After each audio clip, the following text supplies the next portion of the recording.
자, 우리 오늘 함께 볼 하나님의 말씀을 함께 봉독하도록 하겠습니다. 시편 131편 1절에서 3절 말씀입니다. 함께 교독하도록 하겠습니다. 제가 먼저 봉독하겠습니다. 여호와여, 내 마음이 교만하지 아니하고 내 눈이 오만하지 아니하오며 내가 큰 일과 감당하지 못할 놀라운 일을 하려고 힘쓰지 아니하나이다. 실로 내가 내 영혼으로 고요하고 평온하게 하기를 젖된 아이가 그의 어머니 품에 있음 같게 하였나니 내 영혼이 젖된 아이와 같도다. 다 같이 읽겠습니다. 이스라엘아, 지금부터 영원까지 여호와를 바랄지어다. 아멘.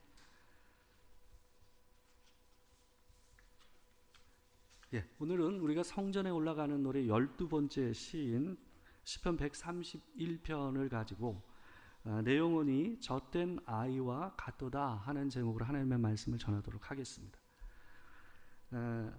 우리 자녀들이 성장하는 과정을 우리가 보게 되면 보통 이제 부모들이 그런 생각을 합니다.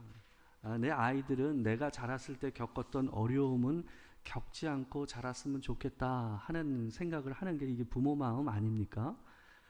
그래서 가난했던 어린 시절을 보냈던 이 부모는 아이들에게 어떻게 하든 이 가난을 대물림하지 않으려고 노력하고, 또 못 배운 한이 있는 이 부모들은 우리 아이들이 나보다는 좀 더 많이 배워서 잘 살게 되기를 바라는 마음이 있는 게 일반적인 이 부모의 마음 아니겠습니까? 그래서 그 일을 위해서 우리가 열심히 또 돈도 벌고 또 일도 하지 않습니까? 그러나 우리가 아무리 우리 아이들의 인생에 있어서 바람막이가 되고 방패막이가 된다 한들 이 아이들의 인생에게 부는 인생의 바람을 우리가 다 막을 수 있습니까? 막을 수 없을 뿐만 아니라 또한 막아주는 것이 때로는 아이들에게 독이 되는 경우도 있는 것이 사실입니다. 아이들에게는요, 자라날 때 반드시 뭐가 있냐면 성장통이 있습니다. 아이들이 성장통 없이 자라면 그 성장은 언젠가 반드시 이 아이의 인생에서 정서적인 문제와 사회적인 문제를 낳게 되는 경우들이 대부분입니다. 그래서 성장통이 없는 인생, 그건 있을 수가 없다라는 거예요. 그러니까 엄마들이 보통 가끔 부모들이 아이들에게 이런 얘기를 할 때가 있어요. 야, 모든 거 엄마가 아빠가 알아서 다 할 테니까 넌 공부만 하면 돼. 공부만 해. 뭐 이런 말 하잖아요. 근데 이 말처럼 문제 있는 말이 없어요.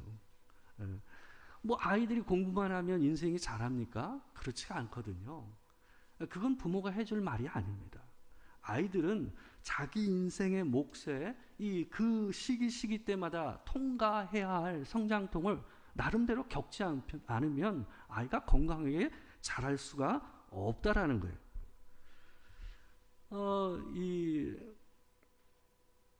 제 이제 뭐 어린 시절이 아주 신생아 때 이럴 때 어떻게 제가 기억을 하겠습니까? 근데 이제 사람이 제일 먼저 태어나서 겪는 제일 처음에 가장 큰 성장통이 뭘까요? 젖을 떼는 겁니다. 젖 떼는 일이 그리 쉽지 않다라는 것은 엄마들은 대부분 압니다. 그러니까 엄마들에게도 그 일은 굉장히 쉽지 않은 일이고 아이들에게도 이 젖 떼는 과정은 굉장히 어려운 일로 알려져 있습니다. 그러니까 어떤 경우는요, 이 아이들이 칭얼대면서 젖을 계속 찾지 않습니까? 근데 이 빤히 얘가 왜 우는지 알고 왜 칭얼대는지 알면도 불구하고 이 아이에게 젖을 물리지 못하는 이게 참아내는 게 엄마 입장에서는 그게 쉬운 일이 아니잖아요. 그죠? 근데 이제 보통 아이들이 뭐 쉽게 젖을 떼는 아이가 있는가 하면 그렇지 않은 아이들이 대부분 많거든요. 그래서 어떤 애들은 뭐 며칠씩 뭐 잠을 안 자고 울고 떼굴떼굴 구르고 뭐 엄마를 때리기도 하고 뭐 이런 과정을 갖다가 겪으면서 아이들이 젖을 떼게 된다는 말이에요. 근데 이 애가 칭얼댄다고 안타깝다고 그 시기를 놓쳐버리면 아이도 안 좋아지고 엄마도 안 좋아진다고 하더라고요. 엄마도 이 여러 가지 질병에 노출될 수 있는 게 이 시기를 젖을 떼는 시기를 놓치게 되면 질병에 노출되기 쉽다라는 얘기가 있습니다.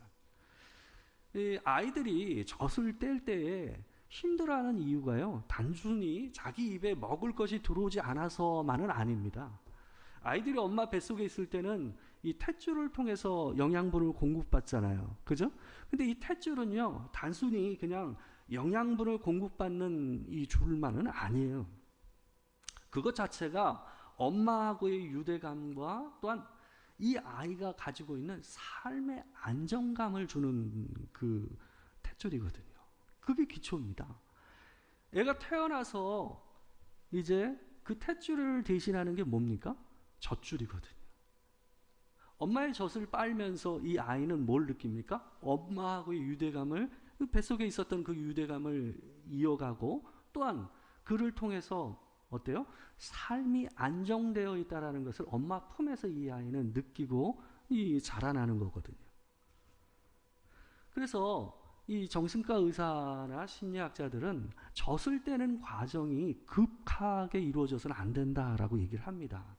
자칫하면 아이들에게 심리적인 타격을 주는 경우들이 많다라는 거죠. 그래서 그에 걸맞게 이 점차적으로 이 문제를 해서 젖을 떼지 않으면 아이들에게 정신적으로나 아니면 영양적으로 안 좋은 영향을 미칠 수 있다라는 게 일반적인 생각입니다. 그러나 그럼에도 불구하고 가장 중요한 건 뭐예요? 아이가 시기에 맞게 그럼에도 불구하고 이런 많은 다양한 문제가 있고 어려움이 있음에도 불구하고 젖을 떼야 한다라는 거예요. 젖을 떼지 않으면 애가 자라지 않는다라는 겁니다. 오늘 본문을 보게 되면 시인이 자기의 영적인 상태, 자기의 영혼의 상태를 뭘로 표현하고 있냐면 젖을 뗀 아이가 엄마 품에 잠들어 있는 모습으로 자기의 모습을 갖다가 표현하고 있습니다. 오늘 본문 2절을 보게 되면 이렇게 얘기되고 있습니다. 실로 내가 내 영혼으로 고요하고 평안하게 하기를 젖된 아이가 그의 어머니 품에 있음 같게 하였나니 내 영혼이 젖된 아이와 같도다. 이렇게 얘기하고 있어요.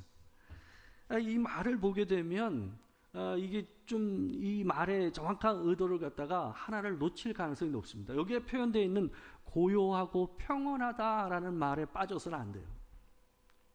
그러니까 우리가 이 말을 보게 되면 엄마들은 어떨까요? 젖을 떼서 아이가 엄마 품에서 고요하고 평안하게 잠이 들었을 경우는 그 이전이 있다는 걸 우리가 안단 말이에요. 그러니까 이 시인이 얘기하고 있는 것은 단순히 엄마 품에 안겨서 아이가 평안을 누리고 있다 이 얘기를 하고자 하는 게 아니에요. 그 이전의 상황을 함께 얘기하고자 하는 거라는 말이에요. 젖을 떼는 과정이 아니더라도 아이가 보통 잠이 드는 과정은 어때요? 잠투정을 하잖아요. 아이들이 대부분 잠투정을 해서 울다가 자는 경우들이 많은 게 일반적인 아이들의 잠자는 거거든요. 그래서 이 신생아가 있는 가정에 보게 되면 초인종에 뭐가 많이 붙어져 있죠? 초인종이 있는데 보게 되면 아이가 자고 있으니까 초인종을 누르지 말라는 이런 이 부착물들을 갖다 붙여놓는 경우들이 많습니다. 그만큼 아이들을 재우는 것이 그렇게 쉽지 않다라는 것을 얘기해 주는 거죠. 그래서 2절의 말씀을 이해할 때 내가 젖된 아이와 같이 엄마 품에 고요하고 평안하게 누워있다라는 것은 이것은 단순히 고요하고 평안함 이전에 이 아이가 울고 떼쓰고 힘들었던 그 시간을 통과해서 엄마 품에서 이렇게 안겨 있다라는 것을 생각해야 한다라는 겁니다. 이 시는 성전에 올라가는 노래 가운데서 12번째 시로서 이 성전에 올라가는 시 가운데 15편 가운데서요 다윗이 지은 시가 3편입니다. 122편과 124편 그리고 오늘 본문이 다윗이 지은 시예요. 다윗은 자신이 젖된 아이가 되기까지 겪었던 과정을 1절에서 얘기하고 있습니다. 자기가 울었던 과정이죠. 자기가 거절당했던 과정이죠. 그걸 이렇게 표현하고 있습니다. 131편 1절 말씀입니다. 우리 같이 한번 읽어보겠습니다. 여호와여 내 마음이 교만하지 아니하고 내 눈이 오만하지 아니하며 내가 큰 일과 감당하지 못할 놀라운 일을 하려고 힘쓰지 아니하나이다. 다윗이 1절에서 젖을 뗀다고 표현하고 있는 말이 무엇인지를 이렇게 표현하고 있어요. 자기가 교만하지 않고 오만하지 않다라는 얘기를 하고 있어요. 이 얘기는 뭐냐 하면 자기가 좋은 성품을 가지고 있습니다, 이 얘기를 하는 게 아니에요.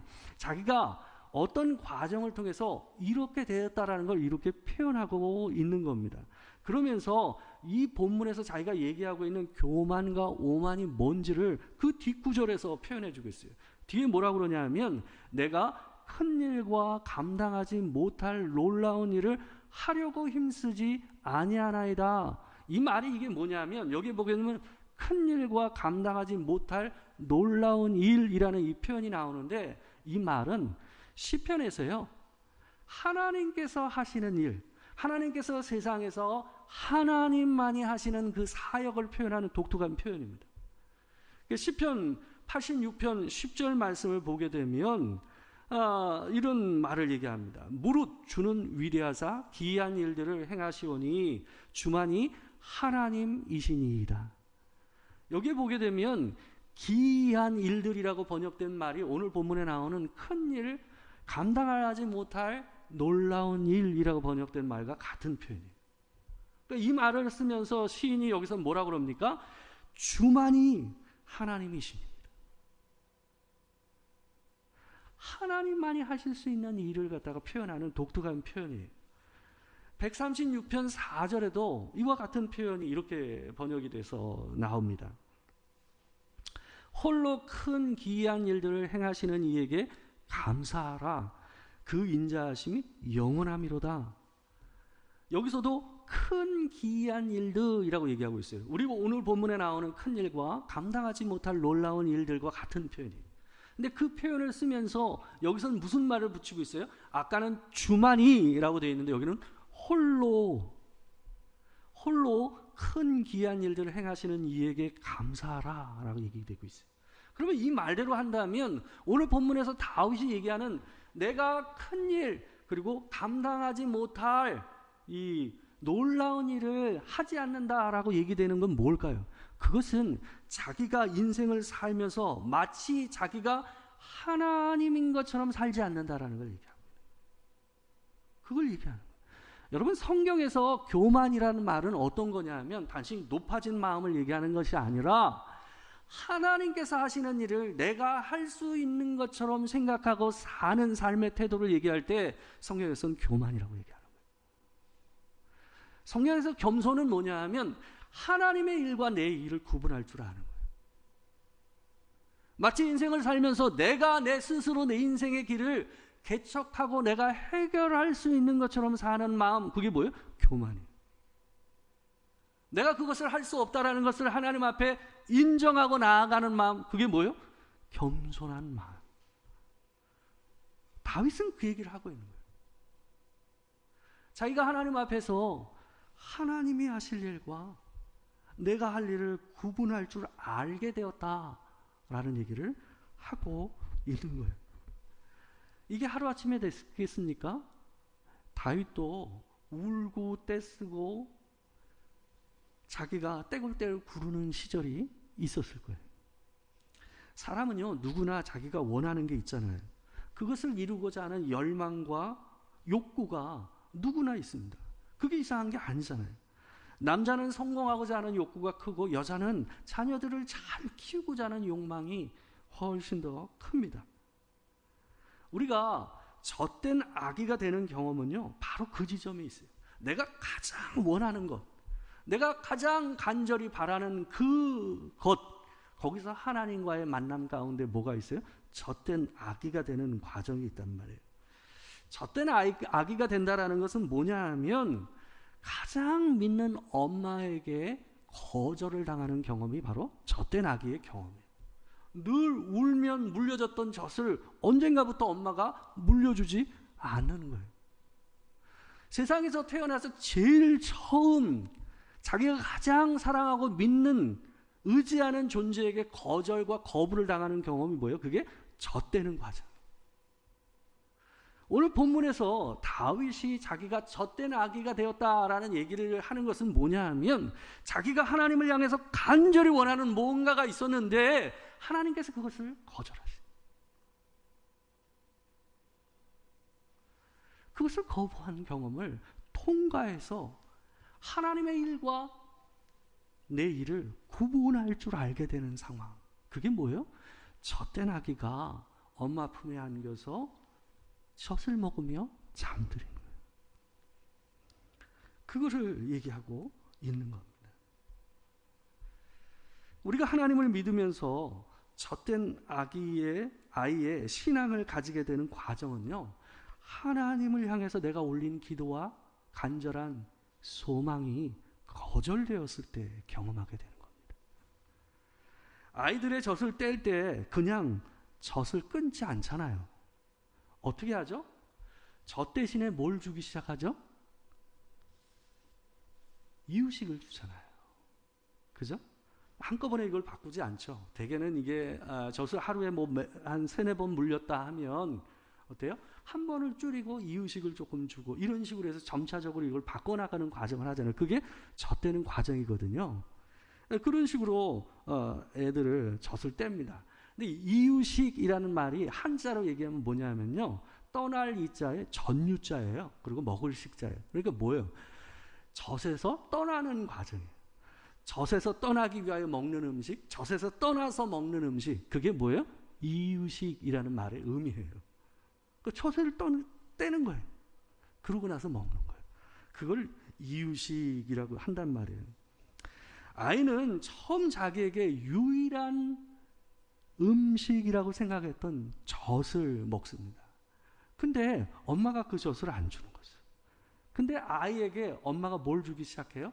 자기가 처음 먹는 음식을 자기 입에다 넣어주기 시작하는 거예요.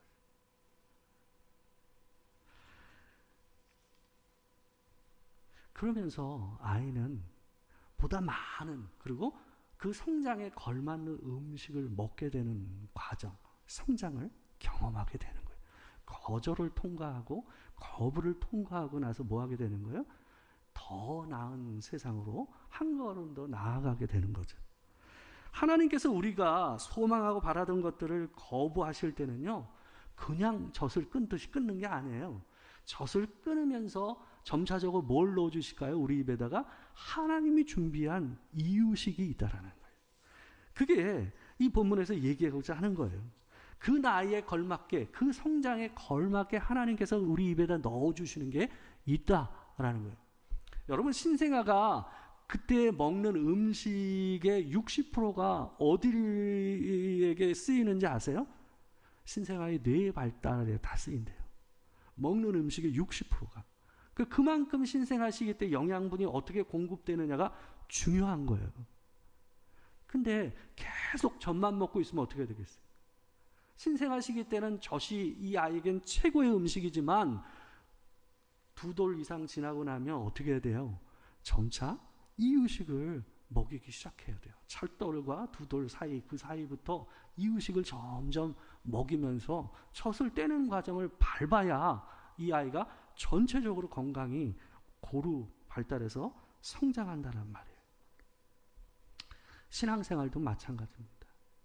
하나님께서는 반드시 우리의 성장을 이루는 그 시점에 어때요? 내가 바라고 원하는 것에 대해서 거부를 하시고 거절하시는 일을 반드시 하십니다. 그 일을 하세요. 하나님이 결정적으로 뭔가를 이루실 때는 항상 그 일이 있습니다.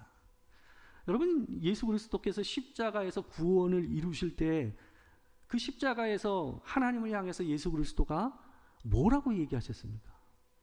엘리 엘리 라마 사박다니, 나의 아버지 나의 아버지 어찌하여 나를 버리셨나이까. 그게 뭐예요? 하나님께서 자기를 거절하시고 거부하시는 경험을 이 말로 표현하신 거예요. 제가 어제 저녁에 이제 그 설교 준비를 마치고 집으로 가는 길이었어요. 집으로 가는 길 뭐 얼마나 되겠습니까? 이 앞에 보면 그 스시범이라는 저 초밥집 있잖아요. 거기 있는 데를 딱 꺾는데 유모차가 하나 있었어요. 유모차가 있었는데 몇몇 젊은 사람들이 다 둘러 있더라고요. 아마 그 부모가 있고 그 친구들인 것 같아요. 근데 한 남자가 아빠인 것 같아요. 얘기를 하는 내용을 보면 아빠인 것 같아요. 근데 하는 말이 제가 딱 지나가는데 딱 들리는 말이 뭐냐면 매일이 아니라 매끼 얘한테 고기를 갖다 갈아서 줬다라는 거예요. 뭐 얘기하는 거예요? 젖대는 과정을 얘기하고 있더라고요. 그러니까 모 눈에는 뭐만 보인다고 설교 준비를 이거 하다 보니까 가는데 그 소리가 훅 들리더라고요. 그러니까 돌면서 저는 이제 가는데 계속 그 사람 말이 이렇게 귓전으로 들어오는 거예요. 하는 말이 뭐냐 하면 매일 준 게 아니라 매 끼를 자기가 이 아이에게 고기를 줬다는 거예요. 그러니까 젖을 떼면서 이 아이의 영양분도 부족하지 않게 하고 또 더 맛있는 게 있다라는 것을 이 아이에게 알려주기 위해서 그래야만 젖을 갖다가 떼게 되니까. 그래서 자기가 자기가 했는지 엄마가 했는지 잘 모르겠지만 하여튼 아빠가 그렇게 얘기를 하더라고요. 그 얘기가 딱 제 귀에 들어왔어요. 저거다 싶었어요. 그게 하나님께서 우리 인생에게 내가 원하는 거, 내가 하나님 앞에 간절히 바라는 어떤 것에 대해서 거절하고 거부하시는 이유입니다. 하나님은 그냥 거절하는 경우가 없습니다. 하나님께서 우리를 향해서 뭔가를 아니다 라고 거절하실 때는, 이거 아니다 하실 때는 뭐가 있는 거예요? 저게 있는 거예요. 더 좋은 저게 있는 거예요. 그리고 지금 아니다 하시면 더 좋은 때가 있는 겁니다. 그게 하나님께서 오늘 본문에서 얘기하시는 이유시기요. 젖된 아이가 누리는 평안과 고요는 그거예요. 그걸 알게 된 거예요. 다윗도 그 과정을 밟은 거예요. 거절을 당할 땐 너무 힘들고 어려웠는데 나중에 어떻게 된 거예요? 나중에 하나님의 일과 내 일이 있구나 하는 것을 깨달아서 내가 감당하지 못할 일을 가지고 걱정하고 근심하지 않는다는 말을 한다는 게 뭐예요? 그걸 통과했다는 거예요. 그걸 알게 됐다는 거예요. 내 생각에는 그때요, 이거 아니면 안 된다고 생각했는데 하나님께서 자기를 깨닫게 해주셨다는 거예요. 그래서 자기 안에 뭐가 있었다는 거예요? 젖된 아기가 누리는, 엄마 품에서 누리는 그 잠의 쉼과 평안과 고요를 자기가 경험하게 되었다라는 얘기를 본문에서 얘기하고 있는 겁니다. 이게 젖된 아이와 같은 신앙입니다. 젖된 아이의 신앙은 하나님의 거부를 받아들이되 이유식이 있다라는 것을 믿고 의지하고 나아가는 신앙입니다. 그 신앙이 있어야 우리의 신앙이 성장하고 발전합니다. 오늘 본문 마지막에 이렇게 얘기합니다. 우리 다 같이 한번 읽어보겠습니다. 자, 시작. 이스라엘아, 지금부터 영원까지 여호와를 바랄지어다. 여러분, 이 말이 1절과 2절을 통과해서 이 말이 되고 있다는 걸 기억하셔야 돼요. 다윗은 뭐라고 그래요? 네가 원하는 것이 거절당하고 하나님 앞에 거부당했다 할지라도 여전히 뭐 하라는 거예요? 하나님을 바라보라.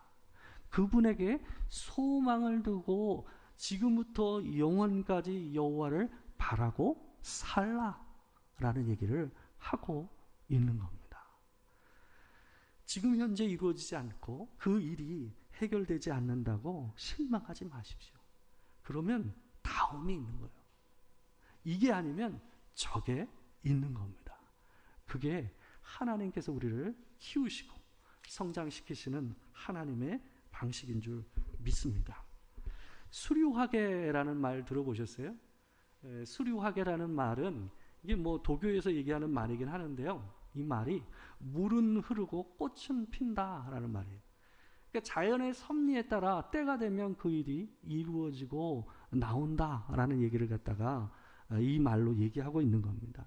그리스도인의 수류하게는 하나님의 손 안에서 우리의 기쁨과 슬픔도, 거절과 승인도, 또한 성공과 실패도, 그 모든 것이 하나님 안에서 모든 것이 합력하여 선을 이룬다라는 게 그리스도인의 수류하게입니다.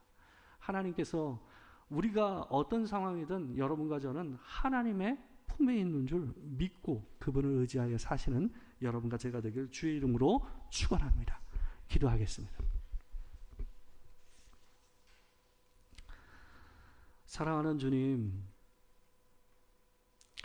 다윗이 하나님 앞에서 자기가 원하고 이루고자 했던 일로 인해 씨름을 하고 때로는 하나님 앞에 울고 때로는 떼굴떼굴 구르고 때로는 원망하며 인생을 살다 젖된 아기의 그 고요와 평안을 얻게 되었다는 고백을 보며 하나님, 우리 자신을 봅니다. 하나님, 때로는 엄마가 내 입에 젖을 물려주지 않는 것처럼, 하나님께서 나와 함께하지 않는 것처럼 내 일이 이루어지지 않으면 그렇게 내 마음이 속상하고 괴롭고 어렵습니다. 하나님, 그렇지만 하나님을 의지함으로 하나님께서 내게 준비하신 더 좋은 것과 더 나은 것, 더 나은 때가 있다라는 것을 믿고 의지하는 마음으로 하나님, 폭풍 속에서도 하나님의 품에서 잠자는 자와 같이 믿음으로 사는 우리가 되게 하여 주시옵소서. 지금부터 영원까지 이스라엘 하나님을 바라며 사는 우리가 되길 소망합니다. 지금 우리 주 예수 그리스도의 은혜와 아버지 하나님의 크신 사랑과 성령의 교통하심이 진실로 하나님을 바라며 때로는 되고 안 되고 때로는 실패하고 성공하고 때로는 받아들여지고 거부를 당하는 여러 삶의 상황들이 내 인생에 있더라도 온전히 하나님을 의지하고 하나님을 바라며 주께서 준비하신 더 좋은 것을 소망하고 사는 우리가 되기를 열망하는 이 자리에 있는 모든 성도 가운데 지금부터 영원토록 함께 하시기를 축원하옵나이다. 아멘.